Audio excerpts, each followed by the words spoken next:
جغرافیای بدون تماس در شمال افغانستان. آوارگان بلخاب با ترس و وحشت در کوه‌ها زندگی می‌کنند. ادامه حملات جبهه زیر طالبان در شمال کشور. جبهه آزادی فرودگاه بگرام زیر اداره طالبان را مواجه حمله قرار داد. گرسنگی در داخل، گلوله در فرار. کودک مهاجر افغانستان هنگام فرار از پلیس ترکیه کشته شد. بازی ایران در دشمنی با امریکا و یاری با طالبان. نماینده ویژه ایران میگوید تلاش میکنیم تا مردم افغانستان از فتنه امریکا نجات پیدا کنند. و سفارایی غرب در برابر کرملین. ناتو روند عضویت سویدن و فنلند را آغاز کرد.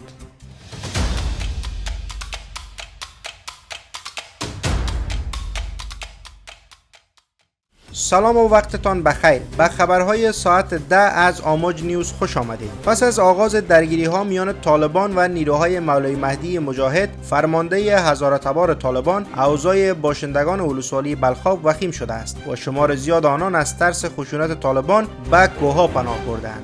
در چند روز اخیر پس از وقوع درگیری های شدید، شمار از این بجا شدگان میگویند که کوچیدن مردم عام از این ولسوالی هنوز هم ادامه دارد و مردم از ترس خشونت و بدرفتاری طالبان به کوه‌ها و دره‌ها پناه بردند و در وضعیت بد قرار دارند.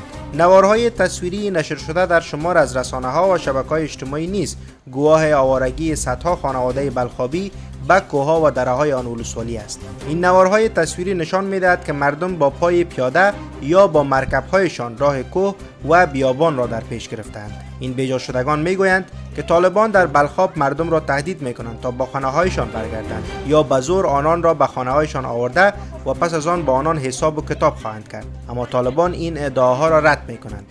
از گلوارز آمدیم، مهاجر شدیم شب. بسیار در مشکلات آمدیم، پای پیاده، یعنی مشت کاغذ تفدیل دیگه بسیار روز بدی دیگه، پای لوجو سر لوجو نمیتر بغل کده، نمیتر خیلی مشکلات گرفته آوردیم که هم از یک طرف دیگه نو هیچ کسم نیست دیگه. پدرای نش کوگراف گم شده این وقت ما میدونیم اینجا رولی وقتی غیر وقتی گرفتیم در آوردیم مشکلات. امروز 7 روز میشه 6 روز میشه که ما اکثر گشت میره آوردیم اینجا. یک از این آوارگان میگوید طالبان به مسجد رفتند، مهرهایی که مردم با آن نماز می‌خواندند را شکستند و شمار از خانه‌های مردم را نیز خراب کردند.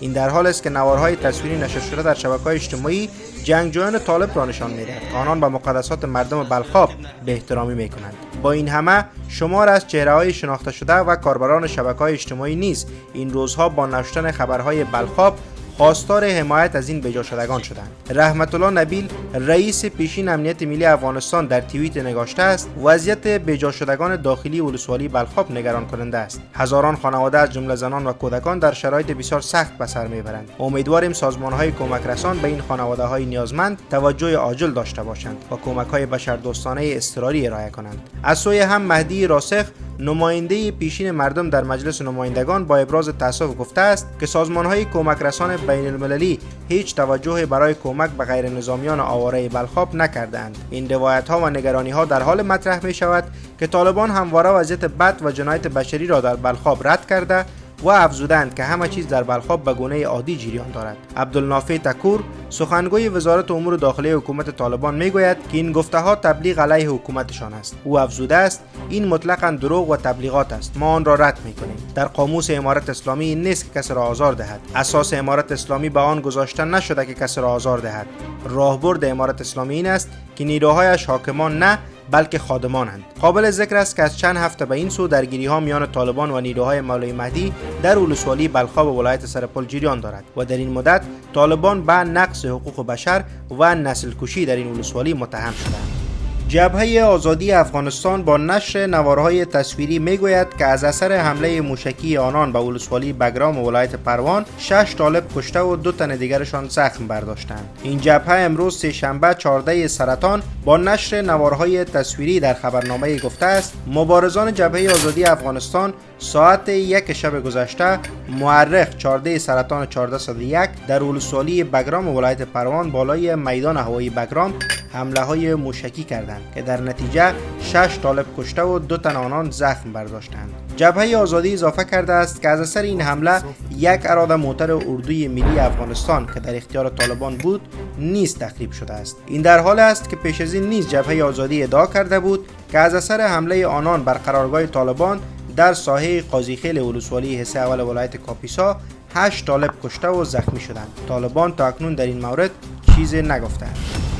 رسانه‌های محلی ترکیه گزارش دادند که در نتیجه تیراندازی پلیس ترکیه به سوی موتر حامل مهاجران افغانستان یک کودک کشته و 12 مهاجر دیگر زخمی شدند. طبق گزارش‌های رسیده این تیراندازی که منجر به مرگ یک کودک شده است روز یکشنبه 12 سرطان در منطقه سرای از مربوطات ولایت وان به وقوع پیوسته است. ویدیویی که پس از این تیراندازی ضبط شده چندین زن را مجروح نشان می‌دهد و کودکانی که نیز در این جریان زخمی شدند. پلیس ترکیه در توجیه این تیراندازی گفته است که آنان صرفاً به سمت تایرهای موتر شلیک کرده و یکی از پارچه‌های گلوله به کودک اصابت نموده است و او پس از جراحت جان خود را از دست داده است. این در حال است که اخیراً ترکیه شمار زیاد از مهاجران افغانستان را از این کشور اخراج نموده است و طبق گزارش‌ها پلیس این کشور قرار است که در روزهای آینده بیش از 300 مهاجر دیگر را نیز اخراج کند.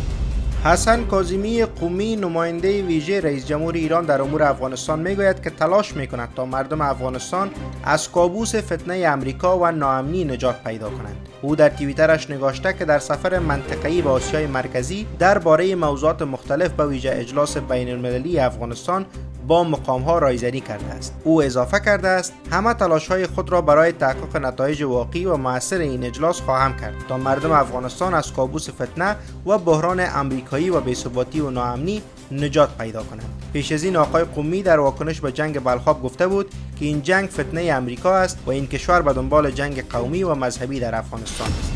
دبیرکل ائتلاف نظامی ناتو اعلام کرد که روند عضویت سویدن و فنلاند به عنوان اعضای جدید این سازمان روز سه‌شنبه به طور رسمی آغاز شده است. ینس استالتنبرگ در نشست خبری مشترک با وزرای خارجه سویدن و فنلاند گفت امروز روز خوبی برای فنلاند و سویدن و روز خوبی برای ناتو است. خبرگزاری فرانسه گزارش داده است که دبیرکل ناتو این اظهارات را در آستانه نشست نمایندگان 30 کشور عضو ناتو ابراز کرد. نمایندگان کشورهای عضو ناتو قرار است در این نشست پروتکل‌های الحاق دو کشور شمال اروپا را امضا کنند. با امضای این پروتکل‌ها یک دوره چند ماهه برای سویدن و فنلاند باز می شود تا در این مدت این دو کشور عضویت خود را در ناتو تصویب کنند. آن لنده وزیر امور خارجه سویدن از حمایت قوی اعضای ناتو برای الحاق کشورش به این سازمان سپاسگزاری کرد. او گفته است که عضویت کشورش باعث تقویت ناتو و افزایش ثبات در منطقه یورو اتلانتیک خواهد شد. بعد از تهاجم روسیه به اوکراین در ماه فوریه، سویدن و فنلاند به طور موازی اعلام کردند که قصد دارند وضعیت عدم تعهد نظامی را